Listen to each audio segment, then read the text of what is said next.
Ano ang langit? Sapagkat narito, ako'y lumilikha ng mga bagong langit, at ng bagong lupa, at ang mga dating bagay ay hindi maalaala, o mapapasaisip man.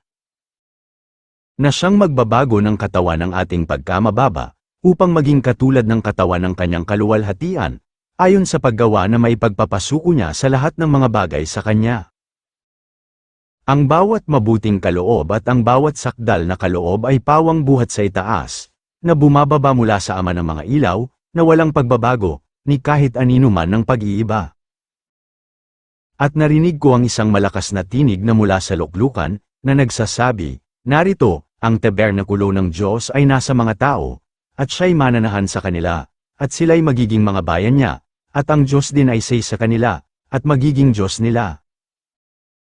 At papahirin niya ang bawat luha sa kanilang mga mata, at hindi na magkakaroon ng kamatayan, hindi na magkakaroon pa ng dalamhati, o ng pananambitan man, o ng hirap pa man, ang mga bagay ng una ay naparam na.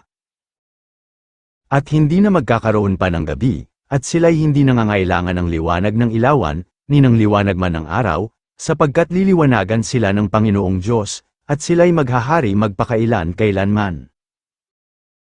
Ang langit ay higit pa sa anumang maiisip natin, sa langit tayo ay mabubuhay magpakailanman kasama ng Diyos, ang langit ay hindi magkakaroon ng kalungkutan, sakit, kasamaan, o kamatayan, ang lahat ay magiging perpekto at maluwalhati, bibigyan tayo ng Diyos ng mga bagong katawan at makakausap natin ang Panginoon mismo. Mga minamahal, ngayon ay mga anak tayo ng Diyos, at hindi pa nahahayag kung magiging ano tayo, nalalaman natin, na kung siya'y mahayag, tayo'y magiging katulad niya, sapagkat siya'y ating makikitang gaya ng kanyang sarili.